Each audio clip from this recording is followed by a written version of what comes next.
Fala time, começando mais um vídeo aqui no Laboratório da Vitória. E cara, hoje eu tô com muita coisa pra falar. Eu tenho alguns, como eu já tenho feito e tem dado muito bom, eu tenho alguns atletas de destaques pra falar. Eu tenho algumas histórias sobre esse Pan-Americano muito boas pra contar. Inclusive, vou até deixar anotado aqui agora, porque eu quero falar também sobre a rivalidade dos técnicos, tá? E eu não sei se tudo que está escrito aqui eu vou comentar com vocês, e aí talvez algumas coisas fiquem para o próximo vídeo, mas eu vou começar falando sobre aprender a ser faixa branca. E aí, cara, tem um negócio que é quando você começa a fazer algo novo, e eu como professor começo a perceber isso nos meus alunos, né? Mas só explicar para vocês, eu tenho uma academia de aula particular, e geralmente quem busca aula particular e quem gosta muito de jiu-jitsu e tem uma condição legal para fazer jiu-jitsu e botar um pouquinho mais de dinheiro no jiu-jitsu, que é o seu próprio hobby. E, consequentemente, essas pessoas, por serem melhores sucedidas financeiramente, possivelmente elas são melhores sucedidas no trabalho também, né? Uma coisa vai puxando a outra. E elas colocam o mesmo nível de não só de responsabilidade, mas elas querem ser tão boas quanto elas são no trabalho, quanto elas são em algo totalmente novo que elas nunca praticaram antes. E aí vem um nível de cobrança muito alto, vem um nível de ansiedade muito alto, mas quando você está aprendendo algo novo, você tem que se permitir ser um faixa branca. E quem que é o faixa branca da academia? O faixa branca da academia é o cara que não sabe de nada. A faixa branca, ela identifica exatamente isso. Quando você está em uma turma coletiva, é natural que você perdoe de uma forma muito mais fácil o erro de um faixa branca dentro do tatame, porque a faixa dele identifica e mostra que ele é um iniciante, do que o erro de um faixa roxa, que está há pelo menos 5 anos treinando e ele já tem consciência, ou ele já tem que ter consciência sobre as coisas. Exatamente por isso que um bom professor, em uma aula coletiva, ele jamais colocaria um faixa branca forte de 90 quilos contra uma menina faixa marrom de 60 quilos, de 50 quilos.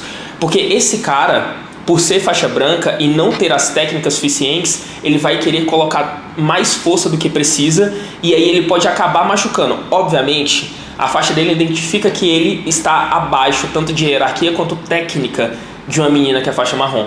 Mas ainda assim, ele tem uma capacidade lesiva, principalmente errando um movimento e dando um chute no rosto da pessoa, dando uma cotovelada, um soco, porque faixa branca, ele faz essas coisas. Então a premissa é, se você é faixa branca, as pessoas que estão no tatame, elas vão perdoar seus erros. Então se coloque a aprender, independente do que você está fazendo. E não leve o quão bom você é na sua profissão para as outras coisas, porque a verdade é que você é muito bom em algo e você é muito ruim, ou pior, você é um merda em todas as outras e tudo bem. Não tem problema você ser ruim. Imagina quantas coisas no mundo existem e quantas coisas você nunca vai ser bom porque você nem vai tentar, né? Então, se permita ser faixa branca. Vai fazer uma aula de jiu-jitsu, vai fazer uma aula de judô, vai aprender a jogar futevôlei, vai fazer, vai entrar num curso de matemática, tanto faz. Permita ser faixa branca, principalmente se isso for o seu hobby. Se esse não for o seu trabalho, né, que aí você tem que ser um pouco mais exigente, porque esse é o seu ganha-pão. Permita-se ser faixa branca, tá? Então, esse é o nosso primeiro ponto aqui, eu concluí aqui, eu espero ter deixado uma mensagem que faça sentido para vocês. E aí, eu vou avançar, e aí eu vou falar sobre uma coisa que me chamou muita atenção ontem. Eu gosto de Fórmula 1, e eu voltei a assistir Fórmula 1. E aí eu lembrei da história do Nico Hülkenberg. Esse cara era um super talento, né, quando ele entrou na Fórmula 1, e todo mundo achava que esse cara poderia chegar a figurar entre os grandes favoritos ali, mas ele nunca conseguiu. E pior que isso, ele teve alguns bons carros e ele nunca tinha conseguido chegar ao pódio. E 15 anos depois de já ter saído, voltou, entrou na Sauber, que era uma equipe nova, foi lá e conseguiu. Conseguiu o pódio depois de 15 anos. E ele dividiu o pódio contra o Lando Norris, que é o atual campeão da Fórmula 1, que é muito novo, e contra o Oscar Piastri, que foi o terceiro colocado da temporada passada, que é muito novo também. E o que eu quero dizer com isso, cara? Evite a comparação negativa. Porque quando você se compara negativamente, né, você olha para uma pessoa e ela tá muito melhor que você, às vezes é um cara mais novo, que tá chegando muito mais rápido do que você, e isso aconteceu comigo, por exemplo, na DCC. Eu tenho 18 anos que treino jiu-jitsu. Eu vi meninos de 16, 17, 18 anos que ganharam a seletiva, e eu fiquei nas 2/8. Se você fica se comparando a isso o tempo todo, com comparações negativas, né? As comparações elas são importantes, mas as negativas não servem pra nada. Elas só servem pra te colocar pra baixo. Cara, eu ia parar de treinar. Eu ia parar de querer competir. Porque, imagina, né? A geração tá passando, eu tô ficando pra trás, eu não vou conseguir chegar. E talvez, cara, seja amanhã. Talvez você só precise fazer mais um pouco. Então, evite a comparação negativa. O Nico Hülkenberg, ele é esse exemplo claro de uma pessoa que tentou, errou. E em uma vez ele conseguiu e foi um terceiro lugar. E, cara, você tinha que ver a alegria das pessoas de ter visto esse cara conquistar um terceiro lugar. E pra ele também foi algo gratificante, assim. Então, evite a comparação negativa, porque isso pode te colocar muito lá pra trás da fila e às vezes você nem tá tão atrás. Às vezes você tá perto de conquistar aquilo que você tanto quer. Tá bom? Então esse é o nosso segundo tópico aqui. E o terceiro tópico, cara, eu vou falar sobre uma coisa que eu vi ontem e agora eu já vou começar a entrar no Campeonato Pan-Americano. Vou falar quem for nos destaques pra mim da faixa marrom. Eu não vou fazer isso para a faixa azul porque eu não acompanhei, mas na faixa marrom eu consegui acompanhar um pouco ali, tá? Ontem foi um dia mais tranquilo pra mim, então eu consegui ir pra casa e assistir um pouco. E o primeiro destaque que eu vou subir aqui é o Luiz Rigo. Ele é um cara que mora no interior do Rio Grande do Sul, já treinou aqui no Dream Art, na época que eu ainda era aluno do Dream Art, não foi na época que eu fui técnico, e sempre foi um cara muito talentoso. Mas, pasmem, no momento que ele veio pro Dream Art, que era o lugar que tinha vários caras de elite, o treino foi o melhor treino do Dream Art, tá? Tinha Eric, Nicolas, tinha eu no meu ápice, tinha o Meihan, tinha muita gente muito boa, muito faixa preta, muito bom. E foi uma época que ele não conseguiu grandes títulos. Conseguiu uma coisa ou outra, mas não conseguiu grandes títulos. Voltou para a cidade dele, mora perto da família dele. E ele falou uma coisa muito interessante, né? Ele é o líder da academia dele, ele tem algumas faixas coloridas para treinar, mas o irmão dele que é faixa preta. E ele falou assim, cara, primeiro, para mim não existe favorito, favorito sou eu. Isso é o que está consciente dentro da minha cabeça. Finalizou todas as lutas, tá? E ele fala também que ele prefere ser feliz e a partir da felicidade dele ele consegue performar muito mais do que talvez ter um treino melhor, mas estar distante da família e não se sentir tão bem. Então o que eu quero dizer, cara, é que não existe fórmula e a maioria das pessoas vão usar o trabalho duro como uma desculpa de sacrifício, mas do sacrifício negativo também. E existem vários jeitos de você chegar no mesmo lugar. Ele encontrou o dele. Ah, mas ele ainda não é faixa preta. Não importa, esse cara tá ganhando. E mesmo que ele não ganhe na faixa preta, ele já ganhou muita coisa no jiu-jitsu. Imagina, você ser de um lugar que as pessoas não conhecem, de uma academia que ninguém conhece, e que ganha de todos os caras que são muito bons no mundo todo, que tem um treino ou que vivem exclusivamente só pro jiu-jitsu, né? Então esse cara é um grande exemplo. E agora vai um recado direto para os professores de academia e para alunos também de academias menores. Vocês não precisam, com a tecnologia que tem hoje, com as informações que tem hoje, primeiro, se filiar a uma grande equipe para ter sucesso. Essa é a primeira coisa. E dois, para formar grandes alunos, o aluno não precisa necessariamente sair da sua academia. Se você for um professor dedicado, que quer estudar, que quer passar pela parte trabalhosa de entender jiu-jitsu e entender que é um processo a longo prazo, que é de pelo menos 5 anos até se formar e ter estratégias para isso, cara, se você tiver esta consciência e estiver disposto a fazer isso ou contratar alguém disposto para fazer isso, você vai ter sucesso, tá? E aí também você precisa ter uma boa relação e as pessoas precisam confiar em você. Porque se as pessoas, os seus alunos, eles não confiarem em você e sempre acharem que você só está querendo explorar o talento deles, tá? E aqui sobre muitas aspas, esses caras vão sair na primeira oportunidade que eles forem grandes. Mas se você é uma pessoa genuína, é uma pessoa que quer ver o outro crescer, assim como quer crescer também, então, e é importante esse eu também quero figurar entre os maiores como técnico, cara, você vai crescer. Tá cheio de informação na internet. Hoje em dia ninguém esconde mais nada de ninguém. A diferença é se você está disposto a estudar e aplicar isso. A mesma coisa para negócios, a mesma coisa para competição, a mesma coisa para qualquer coisa. A internet ela tá trazendo mais informação para qualquer pessoa. Todo mundo hoje tem um celular, a maioria das pessoas tem um computador e as pessoas também têm tempo para fazer isso, tá? Então esse é o exemplo e esse cara já é um dos destaques. Para emendar aqui com o que eu tô falando, eu já vou falar os 3 destaques da faixa marrom: Luiz Rigo, Mauro Lucas e Lucas Coruja. Mauro Lucas e Lucas Coruja fizeram as 2 finais, uma no peso pesado, eu acho, e a final do absoluto. Cada um teve uma vitória. Ambos são da Aliança, um é da Aliança São Paulo e outro é da Aliança Porto Alegre. E o Luiz Rigo também, né? Esses são os 3. O Mauro venceu a final do absoluto e o Lucas Coruja venceu a final da categoria.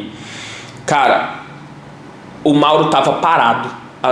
Acho que o ano passado todo ele ficou parado.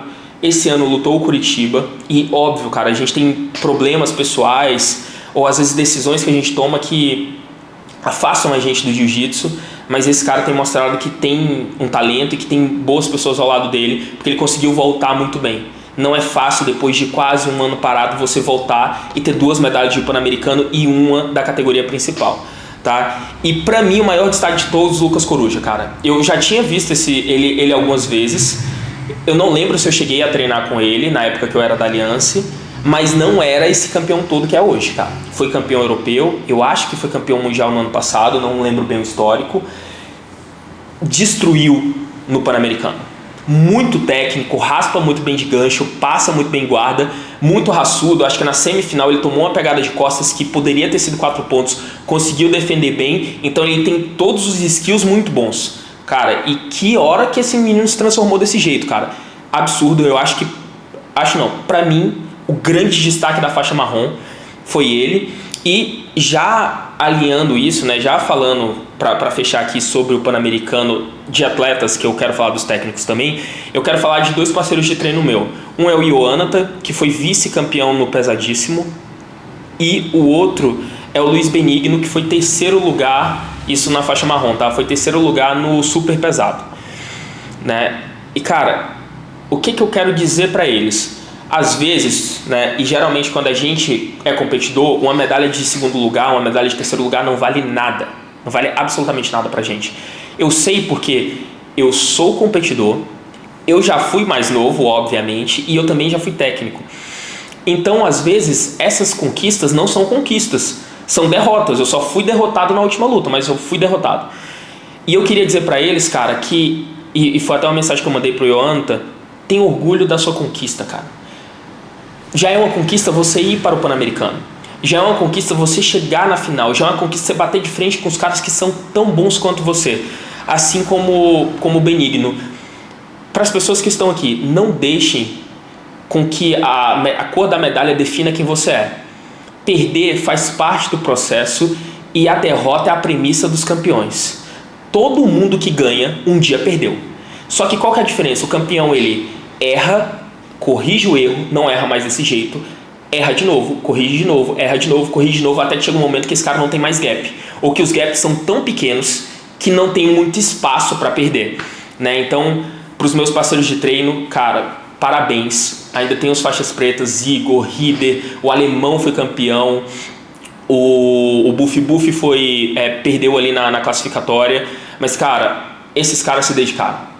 E eu prefiro olhar para eles, independente da cor da medalha, principalmente pelo que eu vejo da jornada deles, e isso demonstra para mim que esses caras de fato são campeões, do que propriamente pela medalha.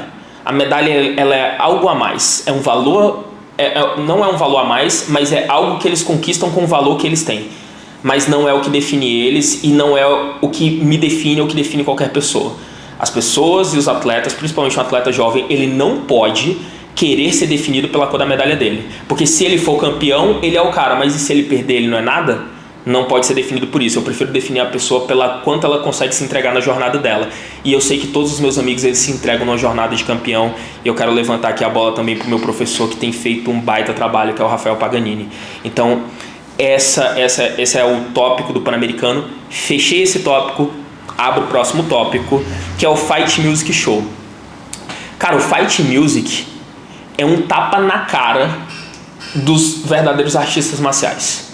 Imagina, cara, a gente tem um monte de gente que cresceu na rede social e que hoje luta boxe e ganha muito mais dinheiro do que qualquer artista marcial que se dedica a 18, 19, 20 anos de carreira. São caras que estão ali, né, que são os palhaços, né, estão dispostos a fazer qualquer nível de trash talk para vender, e vende, e não lutam absolutamente nada. Aquilo ali é um circo. E eu não estou falando aqui da organização, porque a organização tá certa, uma organização ela quer ganhar dinheiro, mas eu não consegui ver, mano. Hã? Não, mas tem aqui. E eu acho que a gente nem precisa cortar isso, tá? Pra mim vai ficar top. O coach eu vou falar ali logo no final. Mas voltando aqui pro nosso raciocínio, meu parceiro tá aqui, o Lucão, e ele sabe também o que eu vou falar, então ele me deu a dica aqui, porque eu quero falar dos coaches também no Pan-Americano. Mas, voltando, né? São pessoas que não sabem lutar, que sequer sabem fazer um bom trash talk, mas são pessoas que têm muito engajamento, que traz muita gente com ela. E o que a gente quer verdadeiramente artista marcial e quer ser atleta profissional, o que a gente consegue aprender com isso? Vale a pena ficar se lamentando? Não vale. Não vale. Mas vale a pena você entender que se você quiser ganhar dinheiro como atleta, você precisa ser visto, você precisa ser atleta de fato. E o atleta hoje em dia, ele também é o cara que promove venda. A gente trabalha com entretenimento. Quanto melhor você consegue entreter as pessoas, e de qualquer forma. Às vezes você tem uma característica mais tranquila, vai vender. Às vezes você é um cara que fala um pouco mais, vai vender. Às vezes você luta muito agressivo, vai vender. Mas você tem que dar um jeito de vender, porque as empresas elas querem lucrar. No fim do dia, uma empresa ela precisa fechar as contas. E se ela consegue fazer isso com o seu nome, com a sua reputação e com o quanto você se divulga, você vai ser sempre contratado independente do seu resultado. O contrário não necessariamente gera um contrato e nem dinheiro para você, tá? Então, essa aqui é uma orientação minha para os atletas, porque eu não quero que vocês, principalmente quem é mais novo que eu, cometa os mesmos erros que eu cometi. Eu achei que só ganhar era o suficiente. Não é o suficiente, tá? E deixa eu ver aqui o nosso último tópico, que foi o que o Lucão falou, que são os técnicos, os coaches do Campeonato Pan-Americano, cara. A gente vê uma rivalidade ali muito legal entre o Mário e o Guilherme Mendes, né? Então, até onde eu vi, tava 3-1 pro Gui Mendes. E são caras que estão há muitos anos formando muitos campeões. Eu fui aluno do Mário, então eu sei a qualidade que o Mário tem. Eu já treinei 2 vezes ali com o Guilherme Mendes, mas o Lucão que está aqui foi aluno do Guilherme Mendes, então ele consegue também me dizer qual o diferencial dos caras. E dá para entender que esses caras têm um diferencial gigantesco, porque não tem um ano que esses caras não formem grandes campeões. Novos grandes campeões, fora os que permanecem performando. Então, tá muito legal de ver, né? A Aliança, cara, tá nadando de braçada, que é uma coisa que, de certa forma, me incomoda, porque eu queria ver mais rivalidade, eu queria que tivessem mais equipes para brigar contra a Aliança ou contra qualquer outra academia, né? A Aliança, ela tem 15 títulos mundiais de 26 edições de mundial.